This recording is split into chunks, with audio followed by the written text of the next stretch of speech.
Hello and welcome back to Plastic Models by a Regular Dude. And the Tamiya 1/35 scale M41 Walker Bulldog weathering project, kind of focused on beginners. So where I left off in the last video, if you've been keeping up, is I started weathering the turret using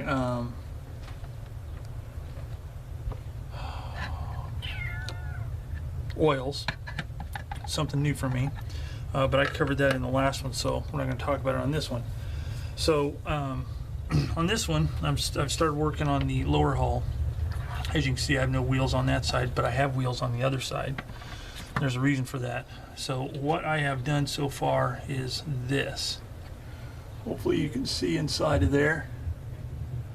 I've got some pretty gnarly mud action going on. It's pretty thick, pretty caked on there, and that's what I'm going to talk about next. So I'm going to get all of my materials together that I used for this, and I will show you what I used, and I'll demonstrate how I did it.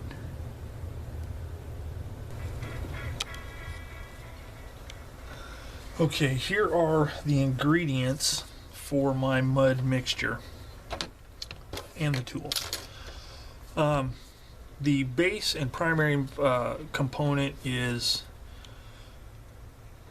vinyl spackling compound used for patching holes in walls. It's very cheap. A little small jar like this would probably last quite a while. And it is just a white vinyl paste. It's really smooth. It's not chunky. It's not foamy. There's different types. There's this stuff here, and then there's one that's called light or ultra light or lightweight or something like that. Don't get that because it's looks like it's been whipped or something like that, and it's got a lot of like air in it, and it's not really, I don't like the consistency of it, but that's the primary thing. I throw some in here. For that, I threw some to about right here in my little condiment cup, which I use for all my paints and everything. Then I used Vallejo model color flat earth. Just put enough in there to make it look like, milk chocolate, maybe a little bit lighter. And again, you can use any color you want, any combination of colors to get the effect that you want. But that was what I used the most of, and then just a little, just like one drop of black, just to darken it up a little bit. Again, Vallejo model color. So those were the two colors I used. So what I did is I mixed that all up, got that blended. Then I used some of this, this brand here is Woodland Scenics Field Grass, and it's basically just some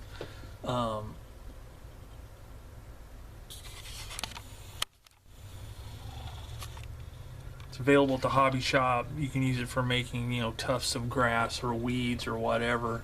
But that's what it looks like.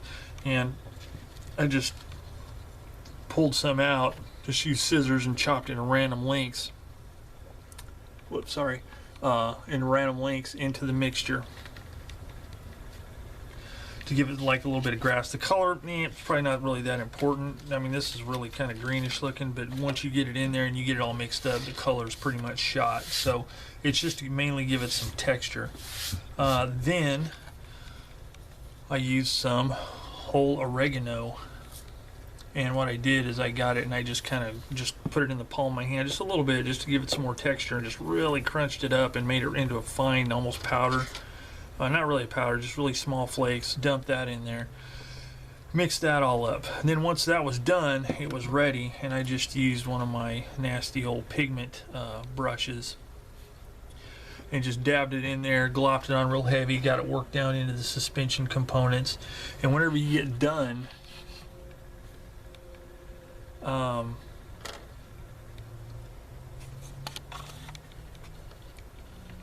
you'll have all kinds of texture. And if you have any of the the field grass fibers or whatever you use. I mean, you can put whatever you want in it, but in this case, using this, if you have any that are too long, just cut them off or pull them out or whatever, so it's not, you know, it doesn't look out of scale. But it does give it some texture. It does look like there's twigs and maybe grass and weeds stuck in there. So once I applied all that, and you can also apply it up onto the front or wherever. So once I got all that applied, and then I let it dry, I used, and again, you can use whatever color you want. I used my dark brown Vallejo Model Wash, and I just using, you know, just one of my, I use this brush right here. Oh, I did. Where's my brush? I use this brush right here. It's one of my wash brushes. And I just started applying that brown wash, not all the way to the top, because I wanted the bottom to be a little darker than the top up here. I wanted to have, you know, the stuff look, you know, lower stuff look damp and not dry like this stuff up here, which is the same thing here. I did the same thing. So put that on there, and then once it dried, that was pretty much good. So then the last step was to use pigment, and in this case I used the Vallejo Light Sienna pigment, which is even lighter still, and then just applied a little bit sparingly around on the top up here, just to make it look like, you know, it's maybe it's older, dusty, dried, really dried mud. So that way I had some like layers of colors. Now you can still, I'm not done with it yet. And as you can see right here, if you wanted a wet look, you can, I just got a little bit of Tamiya X22 clear and applied it right there. And if you wanted it to be more wet looking, you could do it with this. You might want to darken it up just a little bit, maybe with a little bit of a black wash or a black and brown wash mixed together. If you wanted a wet look. Once it dries in, you can put that on there. And the nice thing about this right here is it dries really fast. I mean, by the time you get it all applied and you get your tools and all that kind of stuff cleaned up, if it's any kind of warm around where you're doing this, it's going to cure up really quick. And it still may be a little bit flexible being vinyl, but it's okay. You can still go ahead and start, you know, with your with the rest of your, you know, washes and stuff like that. So right now it looks a little stark, especially between the you know, in the transitions of colors. But once I spray some you know, like a buff color real faintly on there, or, you know, I might use a different color, I'm not sure yet, I'm gonna experiment a little bit, it'll kind of blend that together and it won't be so stark between the two, between the, you know, in the transition between the darker stuff and the lighter. So what I'm going to do is I'm going to pop these wheels off, which I'll discuss those in a little bit, what I'm doing with those. I just wanted to see how it looked with the wheels, and then I'm going to continue to work on this side and the back and the front and underneath the fenders, and get all that ready. And then once I get all that done, I'll come back and show you what I've got so far.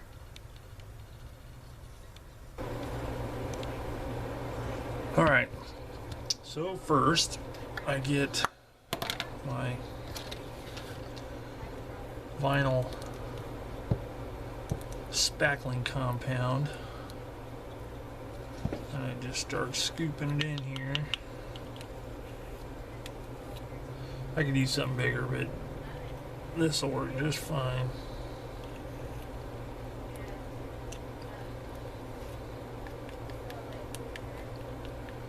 That's about how much I made last time, so I'm going to stick with that quantity. So I'm going to need to make some. Nice thing about it is if you know, you're not exact on your colors, who cares? It's mud. You're going to be blending stuff together and all that kind of junk. Doesn't have to be identical. If you do it in batches, I mean, if you do it all in one batch, then it's, you know, you're good to go. So then the Model Air. Put 3 drops of that, and we'll see what it looks like, because it doesn't really take a lot of paint to get it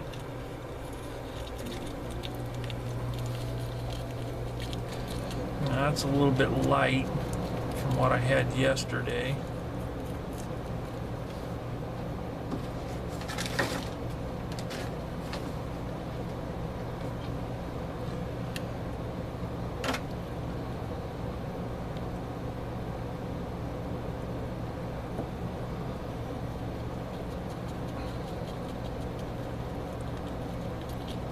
Yeah, it's a little better. Scrape it off the sides because you don't want white stuff showing up.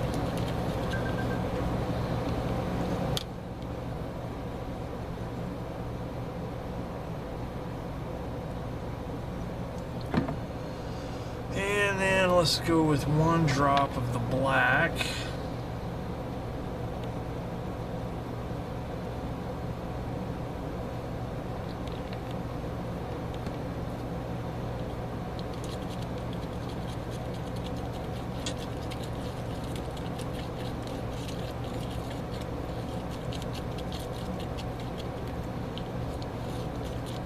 That's a little grayish.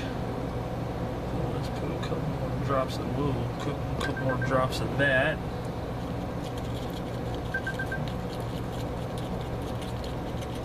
Okay, see, that's a little bit better.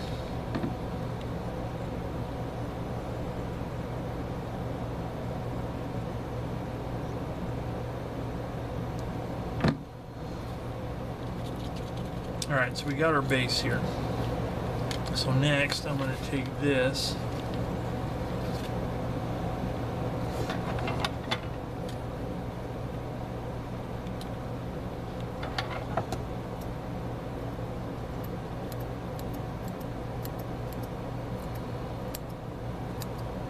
Start chopping this up in here. You're going to get it all over, so be prepared to wipe some up. And this is some kind of natural something, so I don't know if it's some kind of animal hair or what it is. Come on, a little bit more.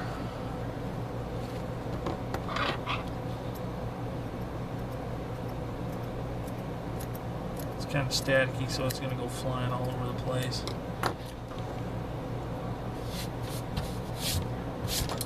Okay, so we got that. Get the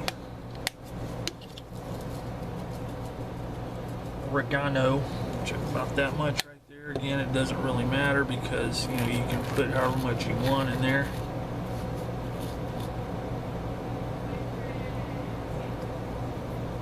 It's just to give it some texture and a little bit of volume.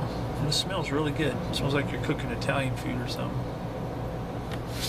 Okay, so we got that. Mix it all up.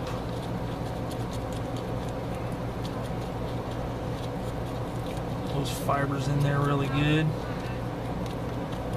I think I actually like this color a little bit better than the last batch. So there it is, ready to go. Nice thing is, if you don't clean your tools off really well, it all washes off with water. All right. So then, just using the brush, just take it and start packing it in around the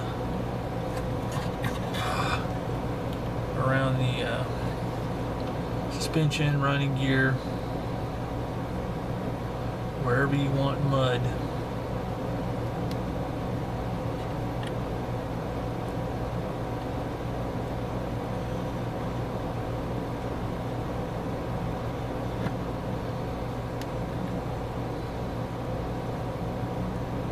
See, there's some really long strings.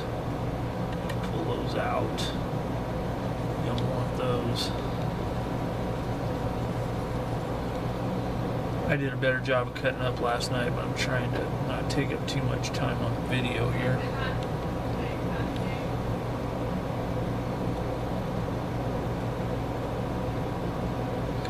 It looks kind of light and pale right now compared to the other side, but I'm going to add some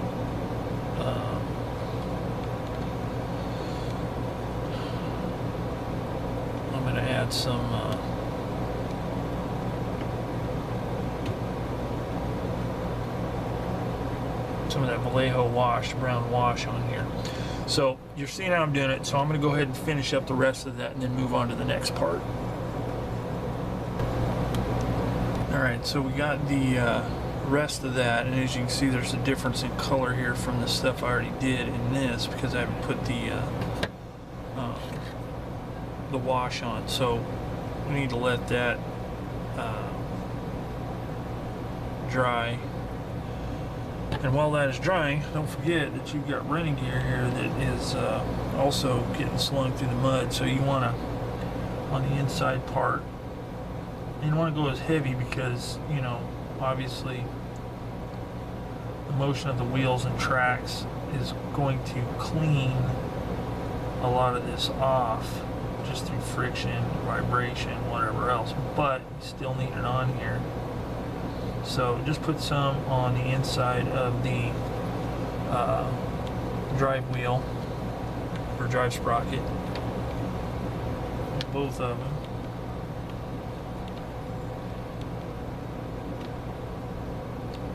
Thusly, don't get too much on the actual teeth of the drive sprocket because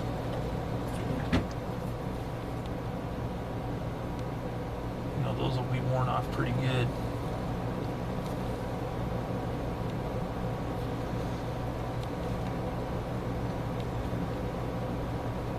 You could use a smaller brush if it makes it easier.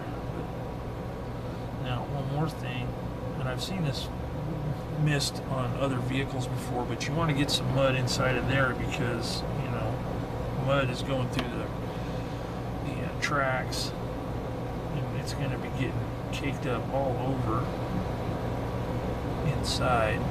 And again, use some common sense here as to where the tracks are contacting the inside of the drive sprockets. You don't want to have stuff where it would be rubbed off. And try and get some clumps in there. That's one of the nice things about the viscosity of this and the oregano. Not only does it give like a little bit of a leafy texture if you were to see it, but it also gives some volume, gives you some good chunks of mud. Alright, so I'm going to do that to these, and I'm also going to, once all is dries, I'll be putting the wheels back on, and I'll mix up another batch to put inside the wheels. So we'll let this dry, and then we'll come back and do the wash portion.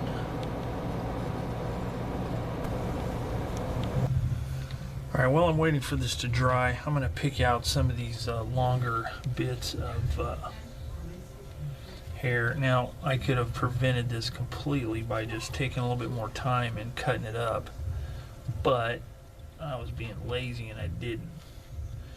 But I just want to make note while I'm peeling these off, and that's why I'm doing it on camera, because I just wanted to say that there is all kinds of stuff that you can use to get these kinds of effects. I mean, there's all kinds of pre-made mud, there's all kinds of pre-made, you know, leaves, there's pre-made all kinds of stuff. I'm just showing you what, you know, with the exception of this, the green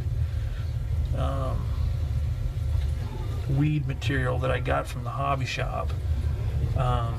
There's just like lots of stuff that you can use at home or buy at the hardware store if you don't have a hobby shop that has any of this kind of stuff nearby. Just, you know, just get creative. I mean, it's just, you just use whatever you need to use to get the same effect. I mean, this is just like everything else. It's the 10 by 10 rule. 10 different people are going to do the same thing 10 different ways. You know, everybody's got their ways of doing it, and so on. There are some that like just do some awesome stuff, just going out into their garden and just grabbing, you know, stuff out of the garden. And as a matter of fact, I work a lot with lawn equipment, lawnmowers and stuff like that, and I think I have a very, very good alternative to use for some of this stuff, and I am going to experiment with it and probably do a video on it, because I think it's going to work really well, because it's going to do a whole lot of things with you know, very little effort as far as mixing a concoction up. But you know, getting back to what I was saying, there's just all kinds of ways and all kinds of things that you can do to get these kind of effects. The whole idea and the whole premise behind this whole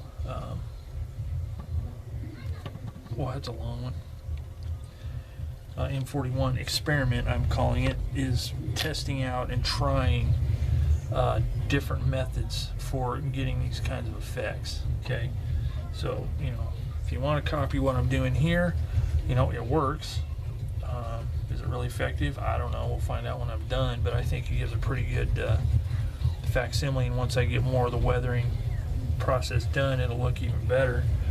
But just know that there are a ton of different things and a ton of different ways you can do these, you know, to get these kinds of results, or you know, probably better results. So anyway, I'm going to continue cleaning this off as it's drying, and once it's drying, we'll come back and do the washes.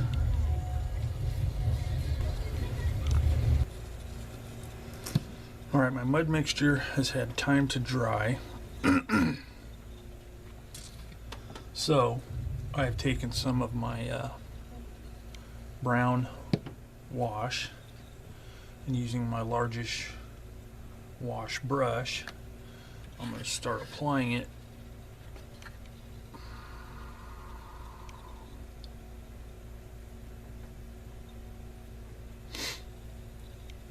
on the mud mixture. Remember, I'm not going all the way to the top because I want to get a little bit of variation in the color.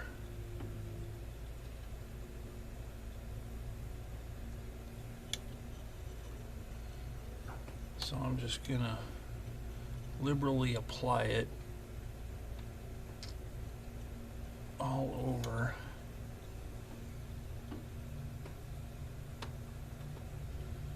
the mud areas like that. Now once I get that done and that's going, then I'm also going to do it on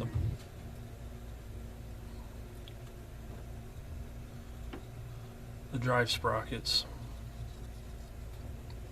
thusly.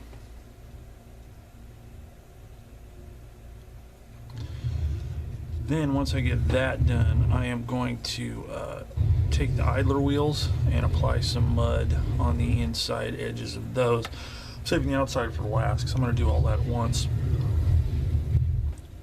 because it's not going to be quite as severe as this, because, you know, thinking, maybe incorrectly, that through road travel some of the mud would fall off, so it's not be quite as thick on the outside portions of the wheels and the rest, especially these. There'll be a little bit on here, but not quite as much because it's up higher off the ground. So I'm going to work on that, and once I get all that done, then I can put then I can start messing with the wheels and get those put on. So we'll come back here in a minute. With the wash is dry, and notice it's darkened it up quite a bit, and it now matches more of the rest of the vehicle. So what I'm going to do next is I'm taking some of this Vallejo Pigment Light Sienna, and it's just going to make just the next shade of lighter. And you know, again, these, you know, some color expert would say those aren't the same colors, and they're not, but again, I'm getting some variation here, trying for it. And then also again, I'm going to tone it down with some airbrushing. So I've got my pigment, my Vallejo pigment binder, and I'm going to put a few drops in there. This is going to be real liquidy. If you've seen some of my other videos, you know that I like to make this kind of thick so I can give it a bit of texture, but in this case, I'm not going to be doing that. Let's see. So there's not really much here at all, because, you know, I'm just wanting to get the color on here.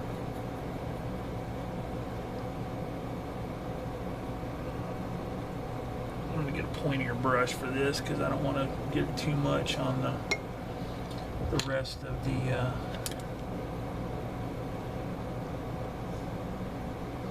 right now it's pretty transparent. You can't really see it. That's alright, because as it dries, you'll be able to see it then. It's just another layer just to give it an even lighter, dustier coating on top without it being real even like airbrushing. Let's see, do a little bit in here.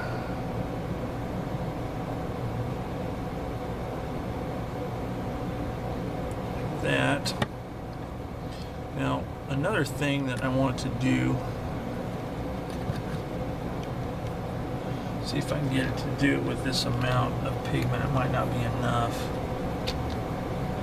but I'm gonna flick some of it on there to give a bit of splatter. And it's very, very faint. You may not be able to see it because of the angle. It's very, very faint, but once it dries, you'll be able to see it. There's just a little bit of it right there on that part. I don't want it to be too much overdone. Same thing on the back. I may mix up some more and do it even heavier on the back because, you know, I want that to be a little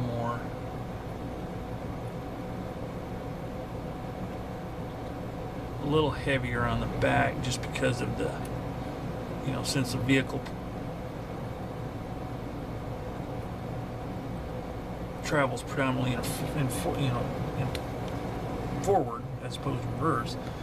So there's a little bit more kicked up on the back. So we've got that, so we'll let that dry up a little bit. So now I can install, well, let's see, I'm going to wait. I'm going to let this dry a little bit, and then I'm going to mix up some thin paint. I'll have to decide which one I want to use for kind of blend it all in a little bit and get it kind of dusty. Now, if you really want to get some more variation in your color, you can use, you know, a darker wash, maybe do some of the lower portions. I'm not going to do that. I don't think I'm really going to need to, but we'll let this dry up now, and then once that dries up, then I can actually install the wheels and start working on that. Also, I'm going to need to start working on the tracks, which I've got this one linked together. Now I'm going to make a little, you know, notation about tracks. The older vinyl tracks, they don't hold paint well at all. If you use enamel-based paints on tracks, these old vinyl tracks, not to be confused with the modern single length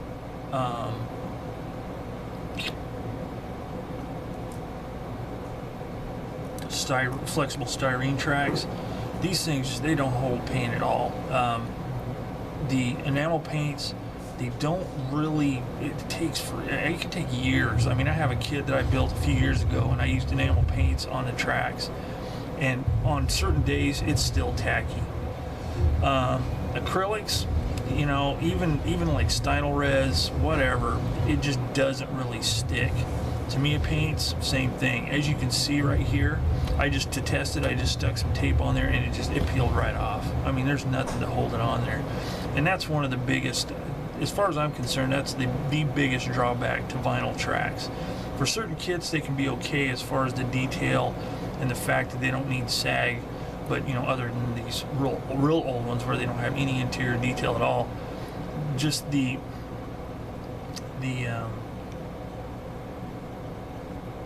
the fact they just don't hold paint, it's just, you know, it's kind of a hassle. But we can work with it, and especially since I'm going to detail or weather the tarnation out of them, it's going to be a lot of mud on here. If I was just doing a dusty vehicle, I would probably opt to try and find some aftermarket tracks to work on here. But, you know, since it's going to be really muddied up, the detail doesn't matter anyway. So, anyway, we'll let that dry up, and I'll do some a dust coat, and then we'll come back and see where we are.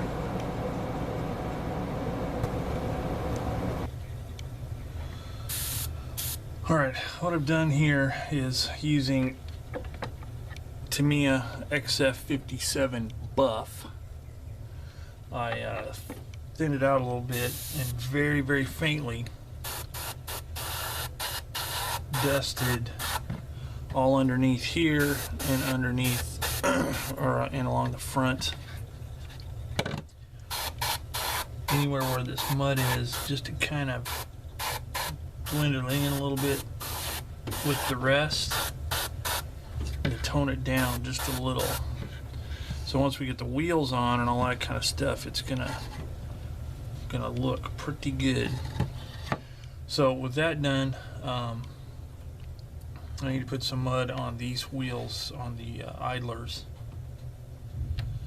and then once I do that, tone that down, do everything, I'll be able to install those. I'll be able to install the wheels and then do some more weathering on the wheels themselves.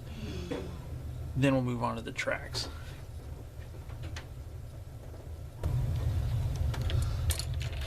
Let's talk weathering on tracks and weathering in general, and what sequence a person should use. And the tracks is a good example. So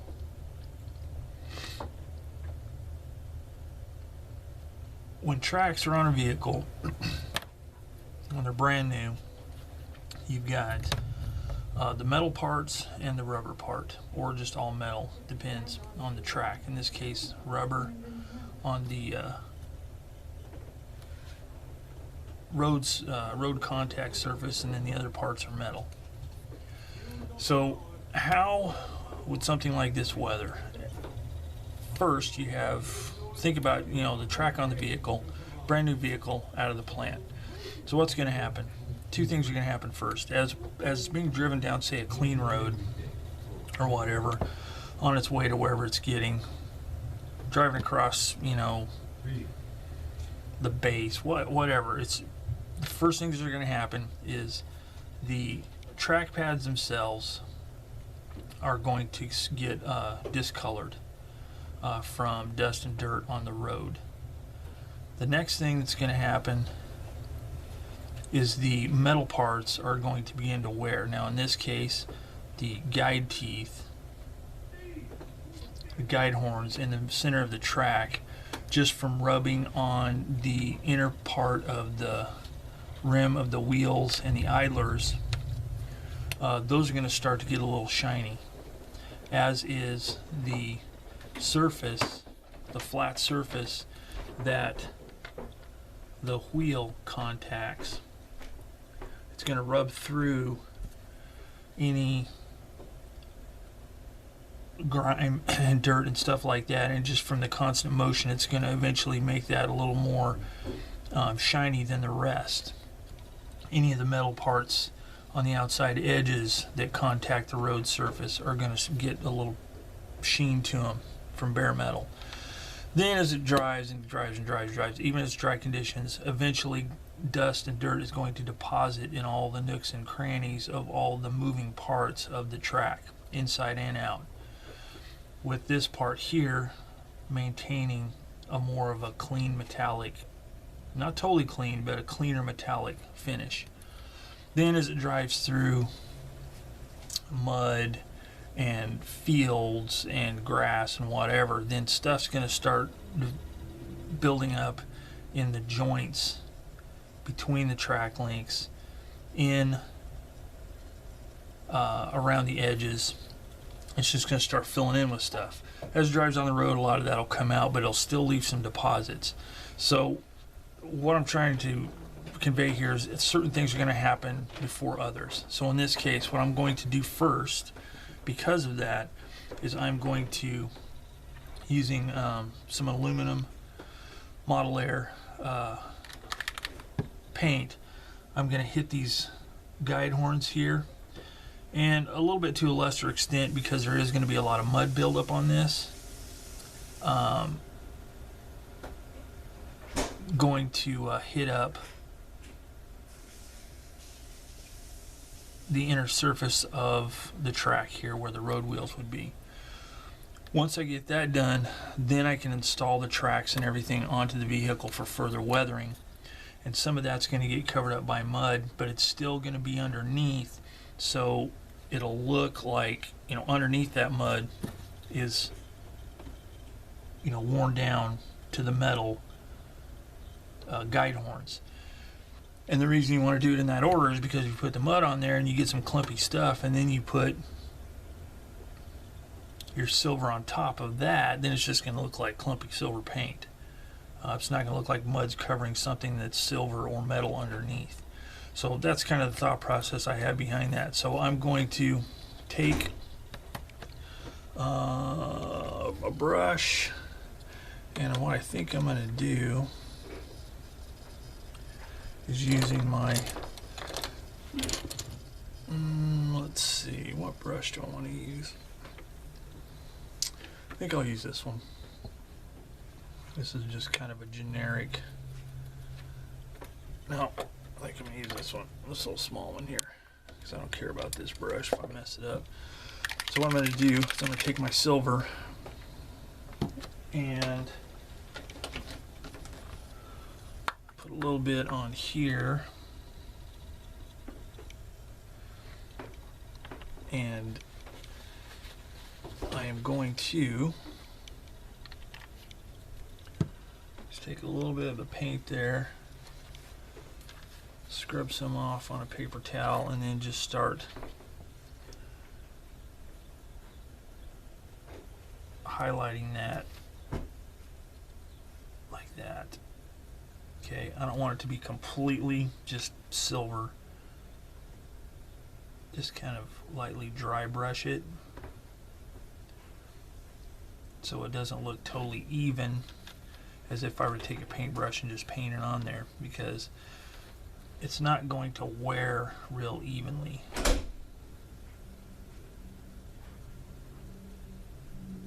Generally with dry brushing you want really thick paint that really just barely touches, but in this case this very thin silver or aluminum paint in this case gives me the effect I'm looking for.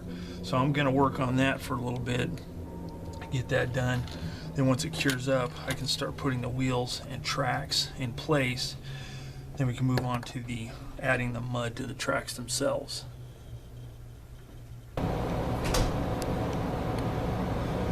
Alright, here you can see what I'm talking about. I've got all the guide horns are all lightly brushed with the silver, the aluminum, as is the pathway where the rubber road wheels contact the tracks. Now here is, I'm going to make a mention of why these particular tracks are like probably the worst you can get, is because the detail, there is no detail on the inside, it's just completely flat. The paint has started flaking off in spots, you know, the primer and the NATO black, and there's not really anything you can do about that. If the tracks, even though tracks are vinyl, if they're detailed on the inside, the joints between the links, at least the paint will stick to the high spots and the weak point will be in between the links. But since this is perfectly flat, there's no place for the paint, there's no point for flex in the track that would keep that from happening. But again, since there's going to be mud on here, it's not going to be a big deal. And one other thing I did not mention was rust. There's also rust that will build up, and if I were doing, say, a vehicle in a more dusty environment as opposed to muddy, then I would do some rust effects on the metal part of the tracks, especially on the outer surface and the edges. However, since I'm going to be doing mud, I'm not going to go through that step because the mud's going to be caked on where the rust would be, because the only metal part that's going to be exposed is where the running gear travel along the track. Okay, so there wouldn't be any rust there. There might be a little bit of rust inside the edges, but there's going to be some mud and stuff in there. So that's the only reason I'm not doing any rust effects on this. And I actually did some experiments with some different rust effects you can see right there. But again, it's going to be covered up. So just want to make a quick note of that.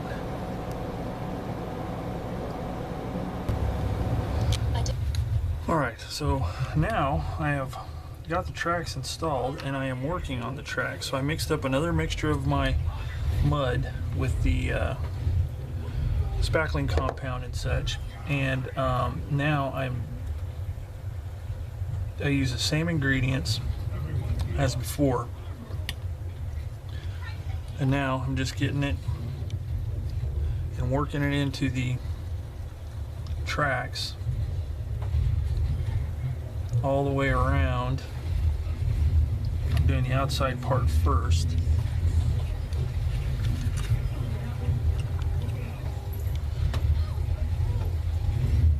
And I'm working it into all of the edges. Now, here's something to keep in mind, since this stuff is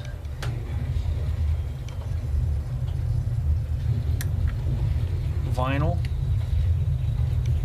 add a little bit of water if it starts thickening up, and you can get it back to the consistency you started with. Just a couple of drops of water got that back to a workable consistency. So let's see, where was I? Right here. So I'm just using the brush, I'm working it in, and I'm trying to avoid getting it onto the trackpad. So I'm just kind of working it careful. You can just get it on the part that's not coming in contact with the ground. And every once in a while, some of the grass and oregano chunks, to simulate other vegetation, will get jammed in there and give it a little bit of texture, vegetation texture. And then what you want to do is you want to check and make sure that all of the edges are getting hit. So as you can see so far, we've got that and all along the edge here. Now I'm not going to do the bottom part because you don't see it. I am, however, going to get the edges and all along those edges there. So I'm going to work on that a little bit more, do both sides, and then show you what's next.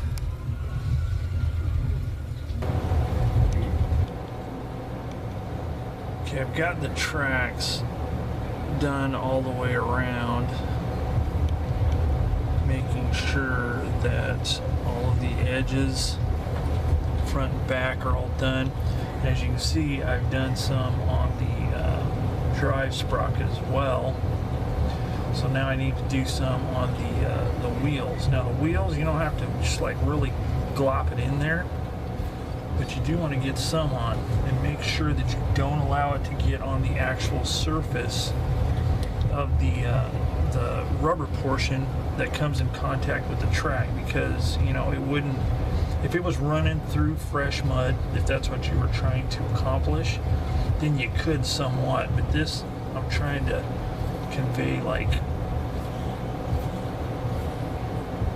you know, more of a, you know, it's been in the mud and stuff, but you know, maybe running on some level ground right now.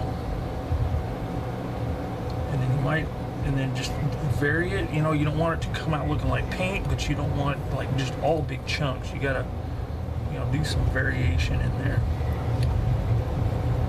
Make sure you're getting some of the chunks and all that kind of stuff, so it, you know, doesn't look just like really thick paint or something like that you're putting on here.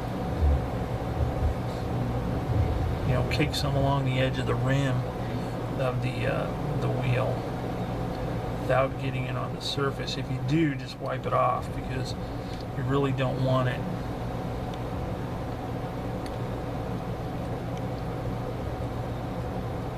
You really don't want it on that tire portion. Now, another thing to keep in mind is these return rollers, they're not going to have quite as much on there, so I'm just going to use the liquidy part and just kind of discolor it a little bit, because being up higher, there's not as much chance of stuff getting ground into it because it's not at ground level. So that's something else that you want to consider and keep in mind.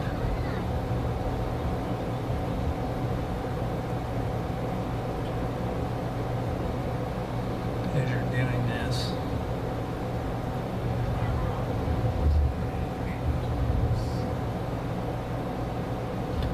Make sure you're getting some of them chunks in there, so it looks like it's not just sloppy mud, but terrain features, grass and leaves and chunks and stuff.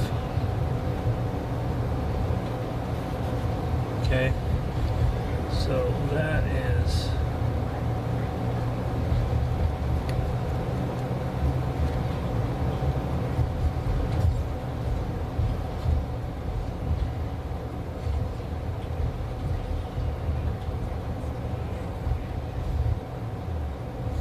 alright. So there it is. That's what it looks like. I'll put a little bit of coloration in there like that. Not too much, just enough. So there it is. That's that side there. So I'm gonna mix me up a fresh batch once this dries, so I can turn it over. And you also don't want to forget, it's a little bit harder, but you want to make sure you get some mud on the inside of the tracks, on the back side. That mainly between the wheels, you know, the part that you can see down in there. And this is definitely something that's best done with the tracks in place, because if not, it would really knock off a lot of detail and smear it around and chip it off as you're trying to install the track, especially on these rubber band style tracks, or what they call rubber band. There's no rubber involved. Okay, so that's that. So we're going to let that dry, and then I'll do the other side and we'll move on to the next step. Alright, so I am pretty much done with the lower part of the hull underneath the fenders. Running gear, tracks, all of that is complete for the most part, I think. I'll probably do one more dusting once everything else is done to kind of tie it all together, but I got the mud put on the wheels, outside edges of the rubber, but not the contact points of the rubber, edges of the tracks. And I got mud in between all of the track links, and then kept the track pads themselves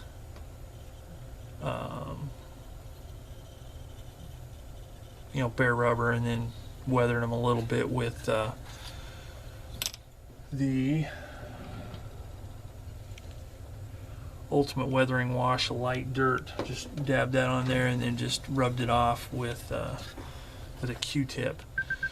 So that takes care of the lower portion of the vehicle. So the next video I will continue weathering the upper hull to match the turret, start getting that all weathered, and just move on from there. So with that, I'm going to call this episode